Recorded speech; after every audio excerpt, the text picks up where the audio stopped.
If you didn't marry a Nigerian or was with a Nigerian, then this is not happening. So if I'm gonna lead you, and not lead you manipulatively, but lead you genuinely, I need to teach you. And what we're finding now is that we're at the point now where teaching women is very difficult because you think you know it all.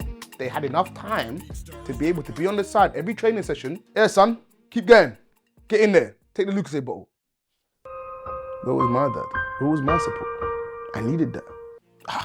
I'm confused then. At the first sight of a problem, mental health, pressure's too much. Which problem is it? Baby mama said she had a problem. She gave me the reason. She tell me it hurt her and she feel it.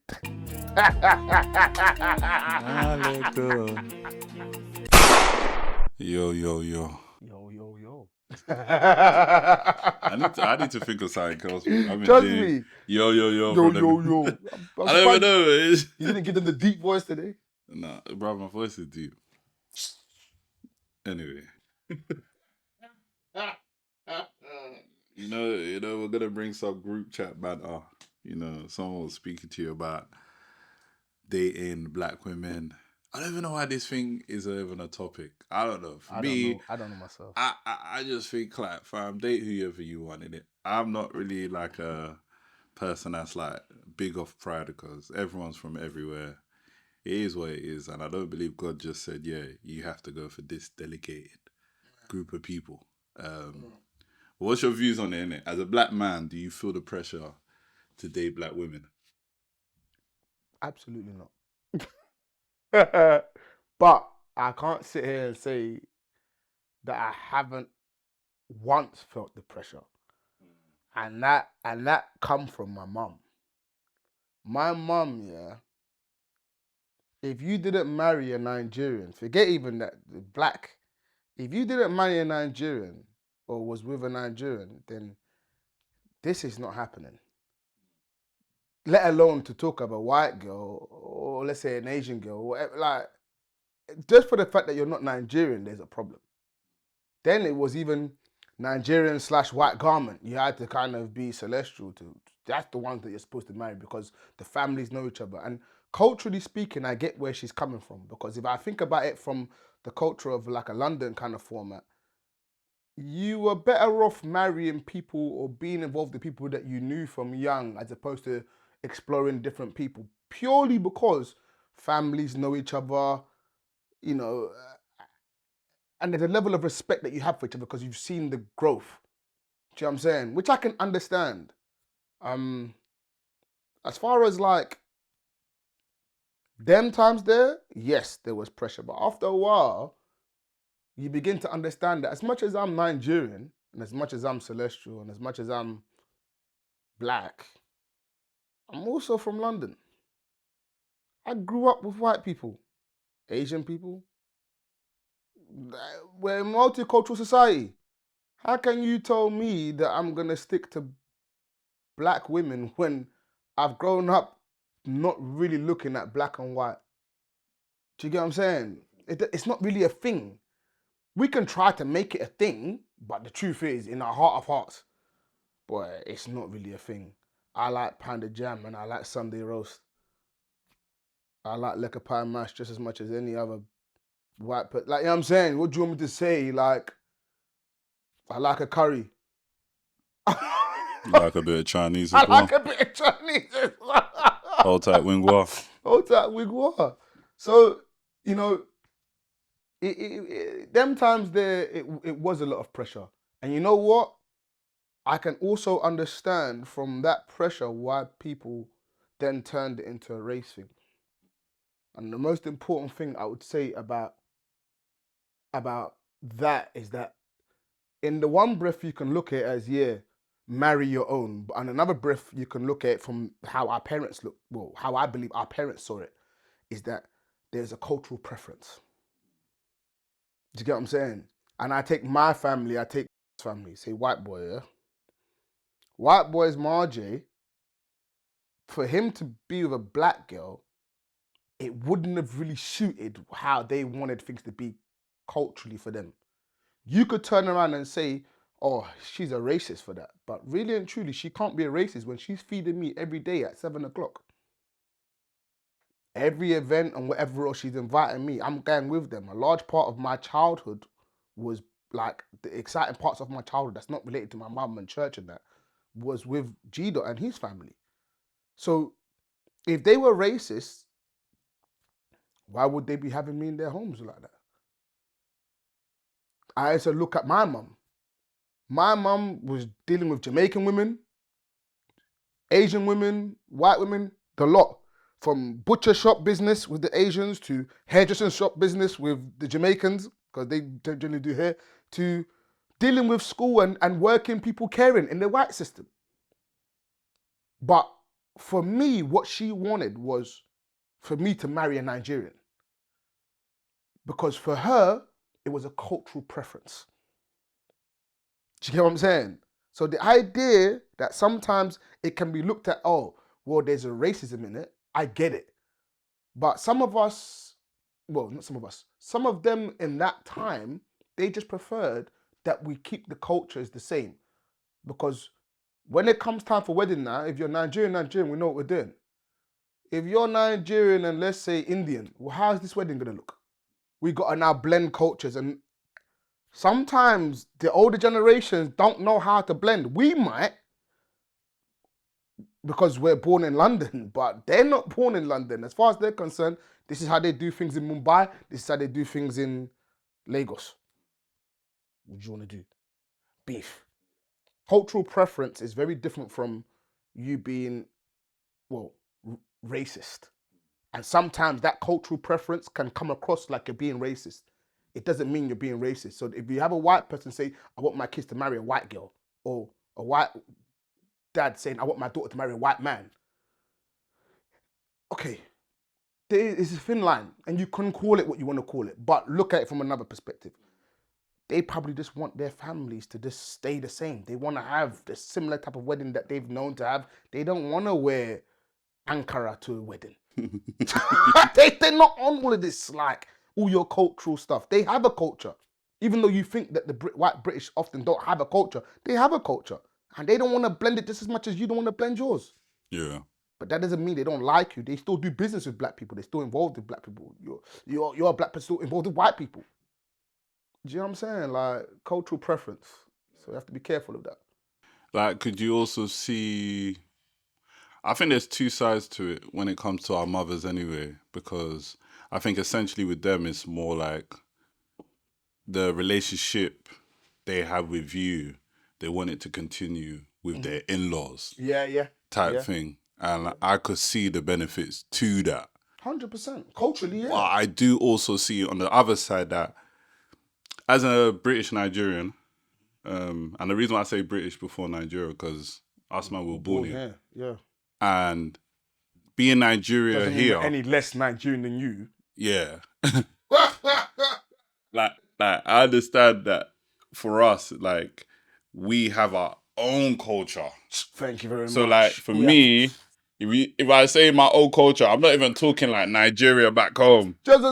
I'm talking Nigeria, London, like, East London, maybe. East London culture. We have our maybe own from way Plaster. of doing things. You know what I and mean? our culture doesn't dictate that we marry based on the things that maybe the Nigerian culture would marry. You see what I'm saying? So we have to blend ours with our other half of our background. So slightly, we might marry based on factors that are very trivial to compare to like them. Like, maybe I just like you and we just click. We're not factoring in, oh, what's the family going to be like? No, like, we want to just be happy in what we're happy with. But if they don't have a degree, you can't marry them. Whoa. What's going on here? Like, why? But do you also see why those things I see exist? also why they exist. You know what I'm saying? But unfortunately for our parents, we was born here.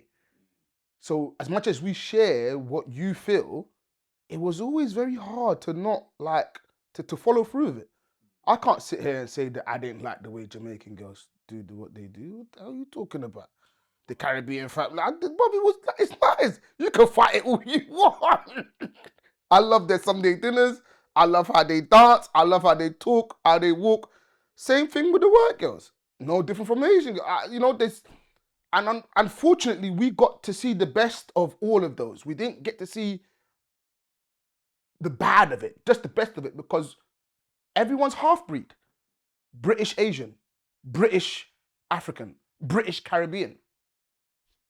Whereas when you go to their family house, then you can get conk Caribbean, conk Asian, conk African, in which case you can clock, rah, I don't like this. This is too much. A bit too yardy for me. You know, so I get it, man. I get where they're coming from. I think the main thing with all of this is very simple. Like, if I felt pressure before, I did. When I understood that, you know, I'm a half-breed, what pressure are you talking about, mate? Like, come on. I'm gonna have white friends, I'm gonna have black friends, Asian friends. I'm sorry, man. I'm gonna look at them in the way that, fortunately, I was raised to look at them, which is that we're all equals in our own way, but we're London, bro. You know? So even when you come with your culture, Nigerian, or your Caribbean, or your Asian, you know, I'd be like, all right, I hear it. You know, when your mum's here, we can do all of that. But like, you know, when your mum's gone, hey, I don't think it was that deep. You know, like, Yeah. I, I, I think it comes down to what you preference, because Thank a you. lot of the Thank you, time, man. obviously, we could talk about culture, but what part of culture is really important for you? Because I give an example. I always say I wish I learned Yoruba, Yes, me too. but in this changing world, you're now finding out that Nigerians in Nigeria, Yoruba people in Nigeria, don't even know how to speak Yoruba. Yeah, And I found that quite strange. very strange. But here's me over in Britain trying to learn a whole language that I wasn't even born into. And the only reason why I even understand it is because of my mumsy. Do you see what I Your mean? mum's Yoruba sweet. Sure.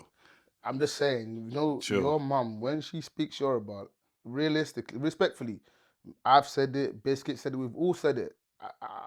If you quote them, Leave my she mum alone. speaks so softly. And when she talks, it's like a lullaby. I'm like, Los, like, why does your mum sound like that? Even when she laughs, it's sweet. I'm like, rah. Leave my mum And she's alone. yellow too. Leave my mum I'm alone. just saying. Back to what was. But. Yoruba's sweet. I can't lie. She can pray for me any day. I do want my mum to pray for you. Because it will sound sweet, but I think God will hear it better than. No, let's just change topic. All right, cool. The next topic in the group chat was are men of today, no, are men of back in the day better than the men of today? And the reason why this came up was like, all now, I feel like there's multiple things in it. I think main reason why people talk about this is because obviously now there's a rise of all this mental health stuff going on, innit? Mm-hmm. And we know, just looking at our parents, that things were hard back then. More harder than now. Yeah. But now there's more, obviously, diagnosed mental health issues now, in the sense of things are hard. What's your thoughts on that? Which part? Which part we go with first? Let's start with just the question, actually. Do you think men of the past are better than the men of today? And I have my opinion, but we'll get into that after. Men of the past are better than men of today. In terms of what? In terms of them, or in terms of dealing with women? I think just in general. I think like, because there's many layers to it. Obviously, we could talk about how relationships are. Okay, so if we say men of then,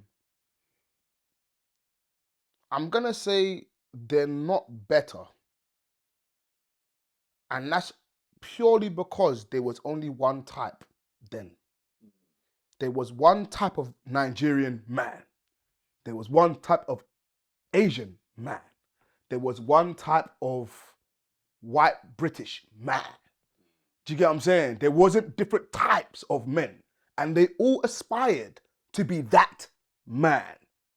And that man often wasn't, well, more often than not, was not emotionally available.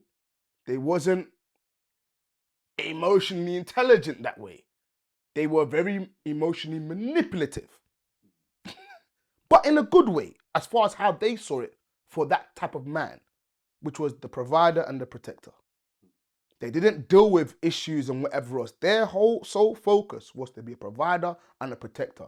And women of then bent the knee willingly because of those factors, even when they didn't like it. So you never got them talking to their husbands too much about how they felt. They'd do it in their groups where they have the mums meetings or the wife meetings, in which case they can slag off their husbands. But then when the husband comes in, I don't remember saying that. So there was a type of man for every culture. Do you get what I'm saying? Today now, there are too many different types of men. Now, on the one breath, we can say that because of that, it's hard now to find a real man. Do you get what I'm saying? But on another breath, what we can also say is that the type of men we have now actually take time to teach you. They are less manipulative and more willing to work with you, more willing to understand you, to the point where they can articulate their feelings in such a way that doesn't convince you that they're playing games, but shows you that they're trying to be open. For example, if we're talking about back then, men made sure they had enough money, provided and protected, and if their woman made noise, they would give in based on the fact that they just want to keep them quiet. Yeah? So let's just say, for example, a woman, the wife then wanted to have a business and she's flopped 5 different businesses. You know that in your mind, sense-wise, this makes no sense to give you another bit of money to invest. But guess what? To keep you sweet as a provider and to not be considered useless, what will I do? Give you the business, even when I know you're going to fail, but that keeps you sweet. Is that helping the wife then, or is that being manipulative? Being manipulative. When we look at today now, you don't have to wait for 5. Flop 2 businesses, and the guy's going to tell you today, how about we do things this way? Let's try this so that this can happen in order for us to now get to that place where you can do that. That's actually teaching you. Now, of course, not all men do it in a way that is sweet on the ears for women to hear. Sometimes they do it a bit abrupt, in which case you might take offense to what they're saying, but at least they're not manipulating you. Because we apply more sense and logic now as men than what we did then as men. Because all you was then was quite dumb. You provide, protect, and just give. Whereas now we're a bit like, boy, I could provide and protect and give, but like, you still probably won't respect me for it. So if I'm going to lead you, and not lead you manipulatively, but lead you genuinely, I need to teach you. And what we're finding now is that we're at the point now where teaching women is very difficult because you think you know it all. You want that old school man because you don't want to be taught. You just want to get away with it. You want to play on emotions and have me give you, let's say, money for your business, even when I know 2 businesses you flopped. Now, logic and sense in our generation now applies. Let me help you. Let's do it baby steps. You want to open a restaurant? Okay, that's fine.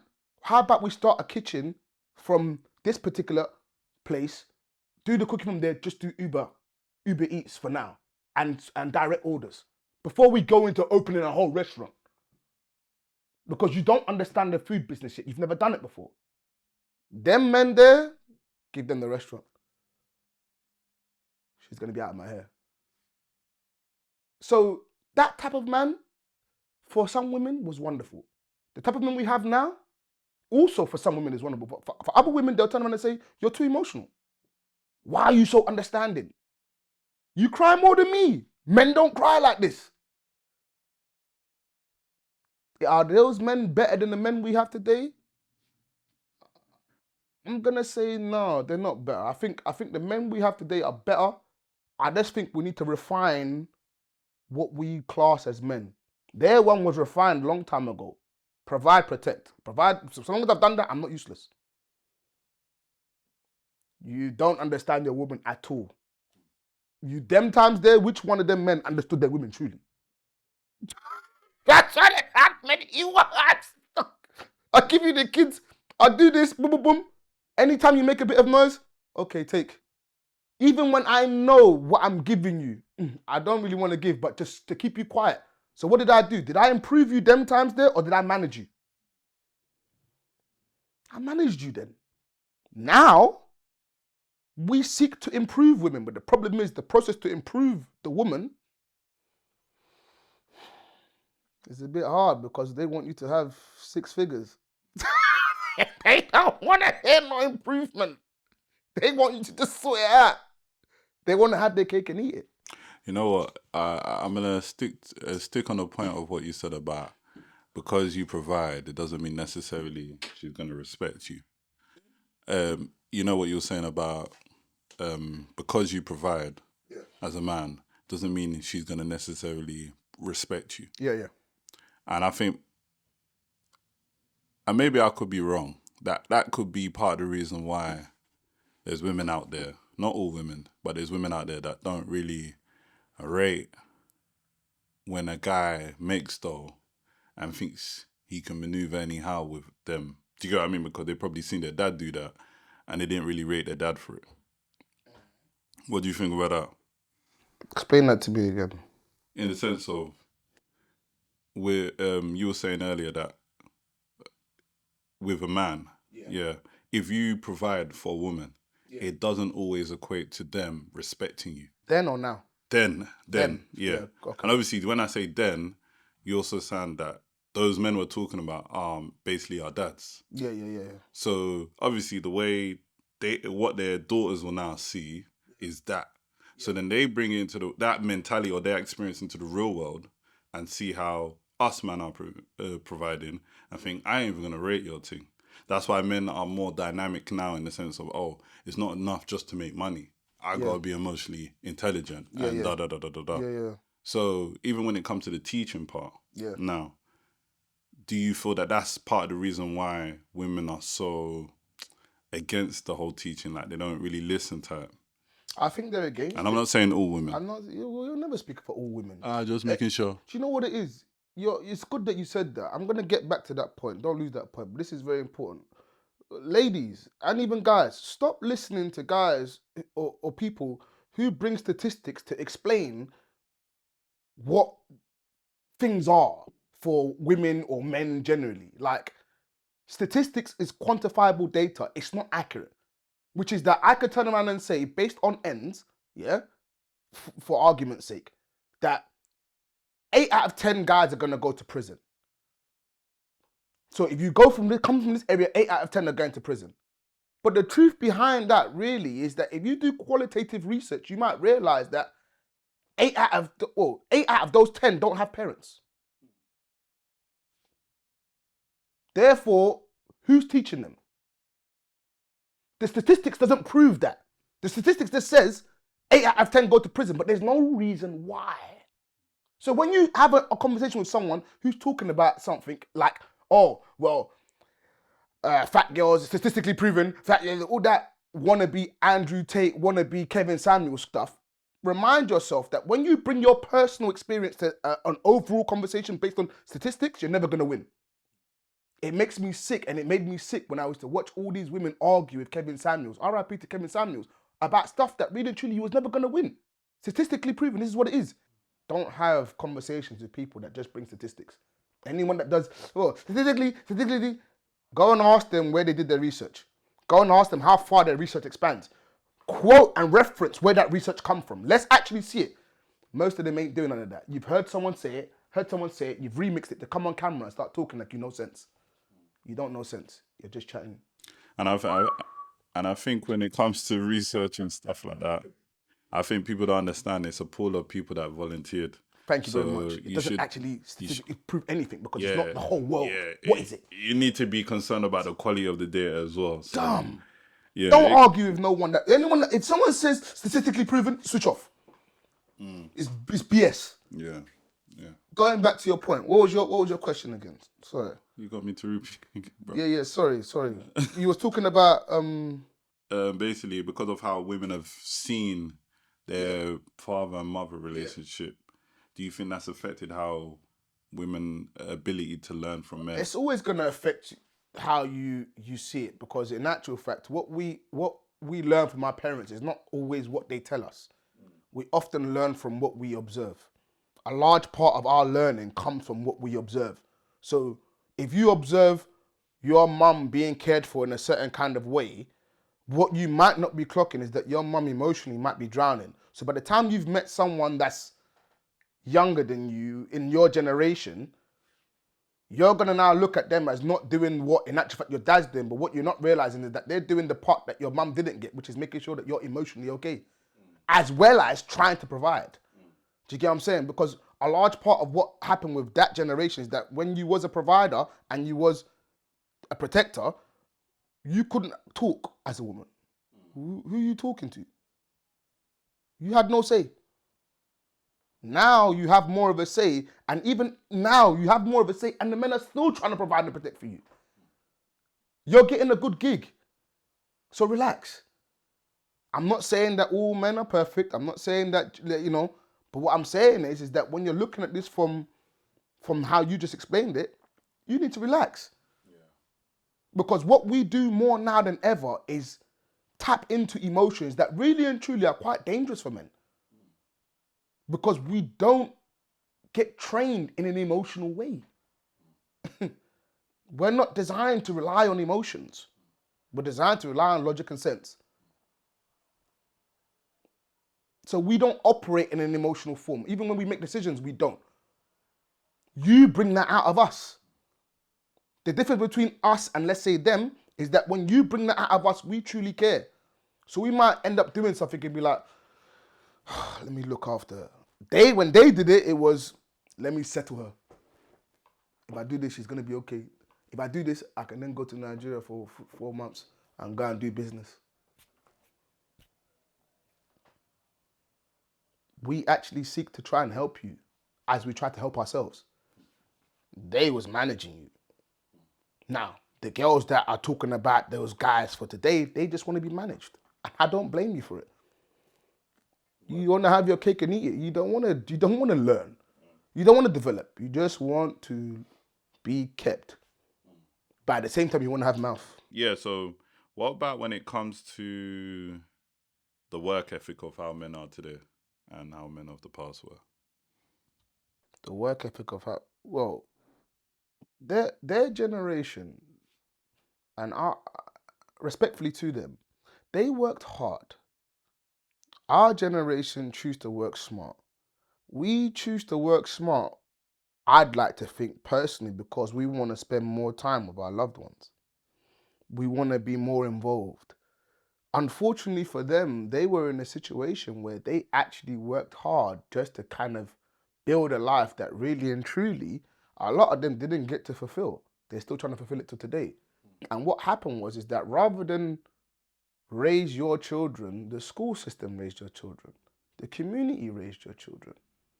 The church raised your children. Half of the time, you didn't even know what was going on with your children because you were so busy working hard. Now, that's no disrespect to them. That's no knock on them. That's nothing. I commend them completely. As far as I'm concerned, they've come from their countries respectfully to come here to try and build a life. And now, of course, it's not been easy. It's never going to be simple. But when we look at our generation, we're looking to work a lot more smarter so that we can have more time to do things that really and truly we feel are necessary for our loved ones.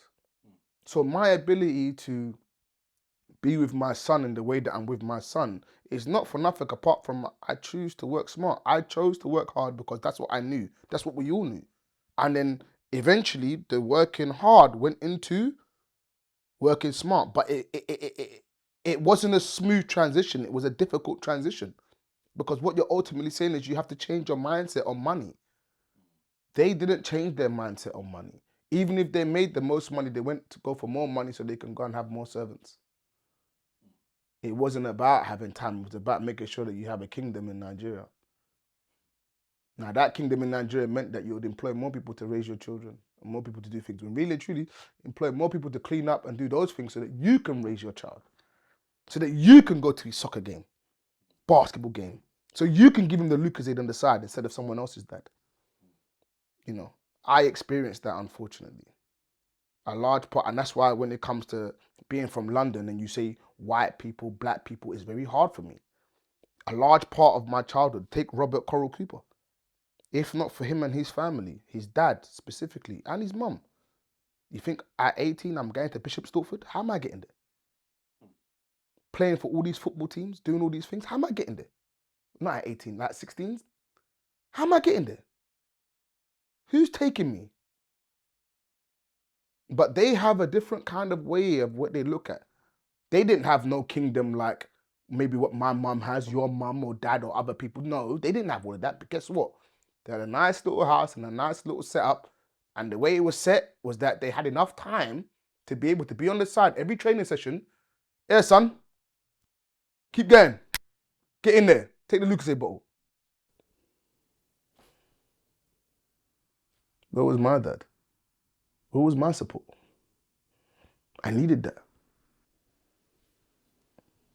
Too busy trying to figure out how to make more money.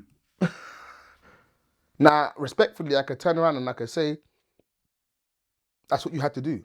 But I can also say you made more than enough money to have a good life in England, but your desires wasn't to have a good life in England. It was to have a good life in Nigeria. In which case, you didn't care what happened in England. But you're here. But I'm here. Now, my life is here. So I'm going to make a good life here, and whatever else I'm going to do else, that'll be extra. But if the extra affects me doing what I know I need to do, which is to work smart, to be able to have more time for my loved ones, then I don't want no kingdom. It's cool. You know what I'm saying? So that's not to knock them. It's just to you understand the difference between their mentality and our mentality. Because in the end, for whatever it is that you're thinking, what's more important, the money or the actual time? They spent most of their time chasing the money.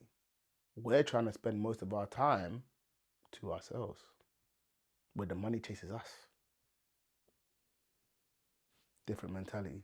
If they came back tired every single day and they wasn't available to talk or whatever else, we're trying to figure out how we can work from home so we can still support each other and earn big money whilst working from home. We're trying to do things smarter. On the one breath, you say this generation is very lazy, but on another breath, you can also say that this generation is really smart. Because what we then value is the time. So why do 4 jobs, no sleep, when we could do 1 job and get the equivalent of 4 jobs? It's time to be smart, no?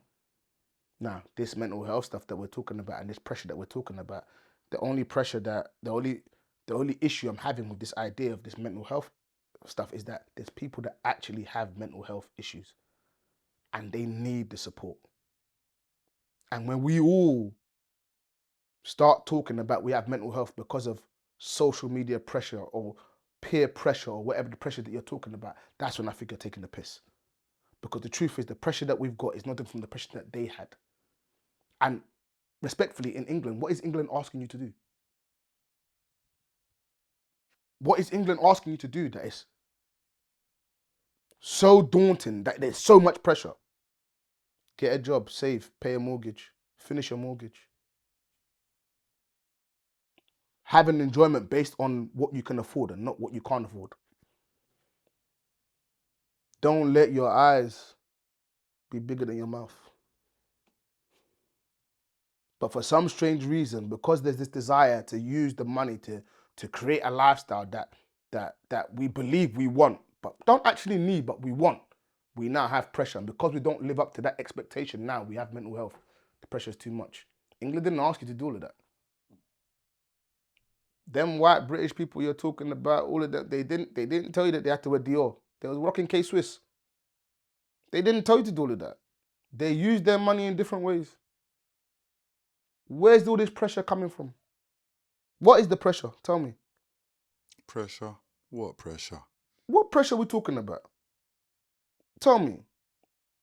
Or is it that you place too much pressure on yourself to live up to an expectation that you know you're struggling to do? How about you face your front?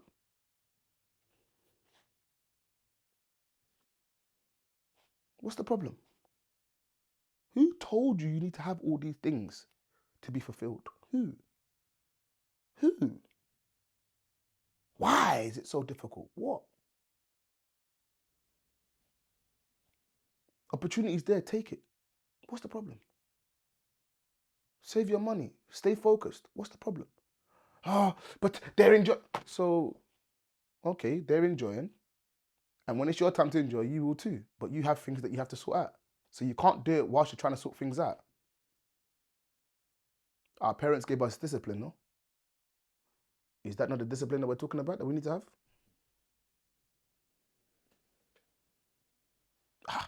I'm confused there. At the first sight of a problem, mental health, pressure is too much. Which problem is it? And I want to tell you this one. This one is very important. This one I had to accept this year. End of this year. End of last year, sorry, beginning of this year. Your problem is not my problem. Your problem is not my problem. Sometimes, yeah, someone else's problem can make you feel like you don't have a problem. For example, if your problem is getting a job and my problem is getting a promotion to become an executive, you will make me feel like I don't have a problem. But the truth is, I've left your problem already. So all I can do is advise you on your problem. But if you're not careful, if I hang around you too long, it will make me feel like I don't have a problem when I actually have a problem. Your problem is not my problem. Sometimes we have to do that one and just go that way, because the truth is, you and I can't relate. Your problem is not my problem. Now, this goes back to that thing we were talking about in the car about you, 50 Cent, you can be a billionaire and not be happy. Your problem is not my problem. If your problem is to figure out how to pay rent, my problem is how to find happiness within being a billionaire. Now, you can believe I don't have a problem, but I have a problem. Your problem is not my problem. Do you get it? Don't allow people to make you feel like you don't have a problem. You have a problem, or go and tackle your own problem. They may not be able to see your problem because of what they can see as their problem. And they believe their problem is greater than yours. But the truth is, it's not. It's just a different kind of problem. You know what? Off topic, it actually reminds me of a conversation that Naval was saying, that the efforts are basically the same. So the effort that, let's say, someone who's a cleaner would put in is still the same effort that Jeff Bezos will put into typing into a keyboard. It's still the same thing. It's a different just kind of how you effort. utilize your time. Yeah. So going back to what you said about problems. Your problem is not my problem. Exactly. So yeah, very very different perspective. But let's keep it moving. This one was a funny one. You know, the whole thing. A lot. You would get, anyway. You used to do this on Snapchat. Like, where's your man? Why are you not supposed to your man? And you know me, I'm a private person, so I would never go against someone being private. But do you find it weird that you know all these people that, let's say, are in a relationship, but they never post them? I don't find it weird. I find it sad. I don't find it weird. I find it sad. But I try to add humor to it to lighten the thing. But indirectly, I'm trying to say, like, find it again. Like, enjoy this thing that you're enjoying. I find it sad because a lot of the people that got married, when they got married, girls, boys, generally speaking, they got married based on values that they thought that they wanted. When the truth is, the only reason why you got married is because it was based on values that you were told and not what you actually believed. So you picked partners based on what you thought you wanted. For guys, I can't speak for girls, but for guys, that was always a bad thing. And the reason why that was a bad thing is because you didn't allow yourself to grow into the man that you're supposed to be before you actually had the option to say, this is the kind of woman that I want. It's almost like you was in a rush to pick whilst you're still trying to develop as a man.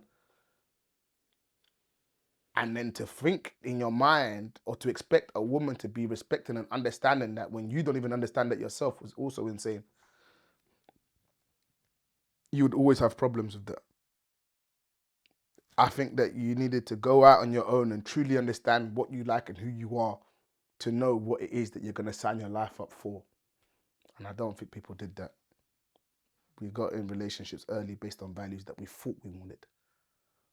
And like I said to you before in the last one, what do we know if not what we're told and what we learn? We need to experience things ourselves to understand exactly what we like. So if in my brain at one point in my life, it was a Nigerian or nothing, eventually it went to African or nothing. Then eventually it went to the forbidden fruit. What's the forbidden fruit? Baby mama said she had a problem. She gave me the reason. She tell me it hurt her and she feel it. Nah, let go. She said she nah, let They went go. to the forbidden fruit. Before you know it, now you're interested in Caribbean girls. Because in your mind, you're thinking them times, oh no, Nigerian only. But eventually, Nigerian turns into, hey, I like Ghana. Then before you know it, Ghana says, but you know what, yeah, when we go to the bashment party, you know, listen, I want to pour champagne on my head as well. Let me... all the while, you're exploring different things. If I got married based on that time there, based on that, what do you think would have happened to me now? I'm class. I haven't explored enough to know what it is I like. I'm only going based on what I think I like, and that's what I've been told. But more, I like it as well. I like